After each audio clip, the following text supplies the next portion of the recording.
बिस्मिल्लाहिर्रहमानिर्रहीम।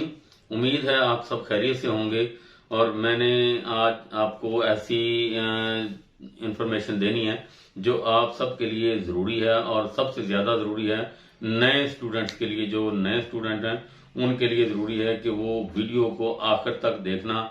बेशक आपका वक्त लग जाए, लेकिन अगर आप आखिर तक वीडियो को देखेंगे तो आपकी समझ में मुकम्मल चीज़ें आ जाएंगी। अगर बीच में से आपने वीडियो को स्किप कर दिया तो आपको कुछ समझ में नहीं आएगा। तो ये मैं आपको एक पेपर पर ग्राफ बना के वहां पर समझाऊंगा कि कैसे ये फार्मेसी असिस्टेंट में और फार्मेसी टेक्नीशियन में फर्क क्या है और फर्क को कैसे वाज़ेह किया जा सकता है। तो जो स्टूडेंट्स नए शामिल हुए हैं इसमें, उनसे गुजारिश है कि वो चैनल को सब्सक्राइब करें ताकि आप तक सारी वीडियोस की इंफॉर्मेशन मुतवातर पहुंचती रहे और आप रोजाना की बुनियाद पर वीडियो देख सकें। तो ये आपके लिए बहुत ही अहम वीडियो है, इसको स्किप मत कीजिएगा। आज आपको मैं इस ग्राफ पे समझाता हूं, आइए जरा देखते हैं। जी, ये आपको ग्राफ बना के दिखाते हैं कि इसको बी कैटेगरी कहते हैं, यानी दोनों कोर्स फार्मेसी असिस्टेंट या फार्मेसी टेक्नीशियन से पास करने के बाद इसे बी कैटेगरी कहेंगे आप। यानी बी कैटेगरी की दो शाखें हैं, आप समझ लें। यानी एक फार्मेसी असिस्टेंट, दूसरी फार्मेसी टेक्नीशियन है। Pharmacy assistant Punjab pharmacy council से डायरेक्ट होती है और फार्मेसी टेक्नीशियन प्राइवेट कॉलेज से होती है। फार्मेसी असिस्टेंट उर्दू का इम्तहान है, यानी सारी का सारा कोर्स जो है वो उर्दू में है, और फार्मेसी टेक्नीशियन जो है वो सारे का सारा कोर्स इंग्लिश में है। तो फार्मेसी असिस्टेंट की सिर्फ एक ही किताब है उर्दू में, लेकिन फार्मेसी टेक्नीशियन की इंग्लिश की तकरीबन 10 किताबें बन जाती हैं। तो 2 साल बाद फार्मेसी असिस्टेंट का सिर्फ एक ही इम्तहान है जिसके 2 पेपर और 1 प्रैक्टिकल है। लेकिन इसके साथ साथ फार्मेसी टेक्नीशियन के 1 साल बाद पहला इम्तहान है और फिर दूसरे साल दूसरा इम्तहान है, यानी इसके 2 इम्तहान है। हर इम्तहान में 2 पेपर, यानी पहले इम्तहान में 2 पेपर और 4 प्रैक्टिकल हैं।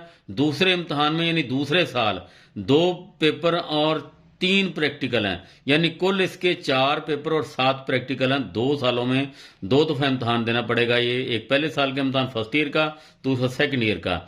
तो इस तरीके से दाखिले का जो तरीका इसका, इसमें थोड़ी सी है कि या तो डिस्पेंसर क्लास का डिप्लोमा आपके पास हो या किसी अस्पताल फार्मासिस्ट से आपने अप्रेंटिसशिप सर्टिफिकेट हासिल किया हो।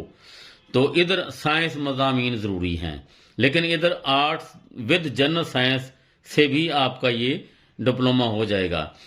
ये प्राइवेट तरीके से आप पढ़ सकते हैं, अपने घर में बैठकर तैयारी कर सकते हैं, आगे अपनी तालीम जारी रख सकते हैं, कोई भी काम कर सकते हैं। लेकिन फार्मेसी टेक्नीशियन की आपको रेगुलर क्लासें लेना पड़ेंगी।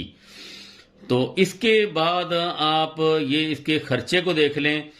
फार्मेसी असिस्टेंट तकरीबन 1 लाख रुपए तक में ये दाखिला हो जाता है, लेकिन ये यकमुश्त एक ही दफ़ा पैसे लगते हैं सारे के सारे। इसके बाद आपका 1 पैसा भी खर्च नहीं होगा, यानी मुकम्मल जब तक इम्तहान ना हो जाए आपका 1 रुपया भी नहीं लगेगा।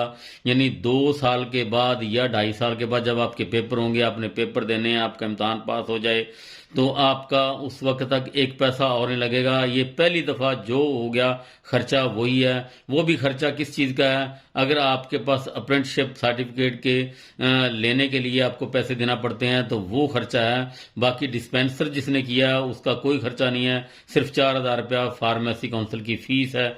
इसके साथ आपका ये दाखिला हो जाएगा और आखिर तक आपको 1 रुपया भी नहीं देना पड़ेगा।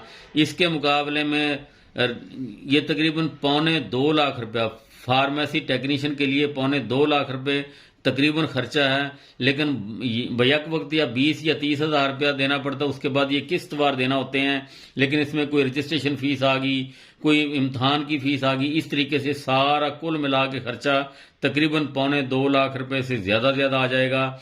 और लेकिन होगा किस्तवार, आपको यकमुश्त नहीं देना पड़ते। इसमें आपको यकमुश्त देना पड़ते हैं, इसमें ऐसा ऐसा देना पड़ते हैं। लेकिन बात यह है कि खर्चा ज़्यादा हो जाता है। लेकिन इसमें आपके पास टाइम सारे का सारा फ्री है, आप कोई और तालीम भी जारी रख सकते हैं, कोई और कोर्स भी कर सकते हैं इसके बाद। लेकिन इसमें आपको रेगुलर आना जाना पड़ेगा।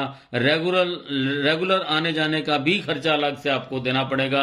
अगर आप दूर कहीं रहते हैं तो आपको बस का किराया, किसी रिक्शे का, वैगन का किराया, या आने जाने का, या आपके जो दिन ज़ाया होंगे वो भी इसी में अकाउंट होंगे। तो ये इसका तरीक़ेकार है। दूसरे नंबर पे पास करने की जो शरह है वो फार्मेसी असिस्टेंट की 18% आज तक जो मैंने कैलकुलेट किया है वो तकरीबन 18% पास होते नजर आए हैं मुझे। और इस फार्मेसी टेक्नीशियन में सिर्फ 12% पास होते नजर आए हैं, बाकी सब की फसल सप्ली या फेल हो जाते हैं। तो ये पास होने की शरह इनकी इसी तरीके से है। यानी अब ये देख लें कि उर्दू वाला इम्तहान जो है वो ही पास करना थोड़ा सा मुश्किल है, तो इंग्लिश वाला कितना मुश्किल होगा। आपने अपनी क्वालिफिकेशन के मुताबिक, अपने ज़हन के मुताबिक ये अब फैसला करना है कि आपने कौन सा डिप्लोमा करना है, आपको कौन सा आसान लगता है और बेहतर लगता है। अगर आप अपनी तालीम भी कोई जारी रखना चाहते हैं तो ये देख लें, आप इसके जरिए कर सकते हैं, यानी फार्मेसी असिस्टेंट कर सकते हैं। अगर आपके पास टाइम फ्री है, आप पढ़ना चाहते हैं, तो फार्मेसी टेक्नीशियन कर लें। ये आपको इस तरीके से पढ़ना पड़ेगा, यानी मुसलसल आपको रेगुलर क्लासें लेना पड़ेंगी। थोड़ा सा इंग्लिश का इम्तहान है, मुश्किल है, तो इसके जरिए आप इम्तहान देकर पास करेंगे। जब आप पास कर लेंगे तो दोनों को बी कैटेगरी कहते हैं। दोनों की रजिस्ट्रेशन फार्मेसी काउंसिल से होती है। एक ही कैटेगरी, ये दोनों, ये भी वही चीज है, ये भी वही चीज है। इससे भी मेडिकल स्टोर का लाइसेंस बनता है, इससे भी मेडिकल स्टोर का लाइसेंस बनता है। एक ही वैल्यू है, इनकी वैल्यू में कोई फर्क नहीं है। आपको समझाने का मकसद सिर्फ ये था कि बार बार कॉलें आती हैं कि ये हमें समझ नहीं आई कि हम कैसे पढ़ेंगे, फार्मेसी असिस्टेंट करें या फार्मेसी टेक्नीशियन करें। तो मैंने ये ग्राफ बना के आपको समझाने के लिए सिर्फ ये किया है कि आपको अच्छे तरीके से समझ आ जाए कि असल है क्या, हमें क्या पढ़ना चाहिए और कैसे पढ़ना चाहिए। तो ये आपको बताना मकसूद था।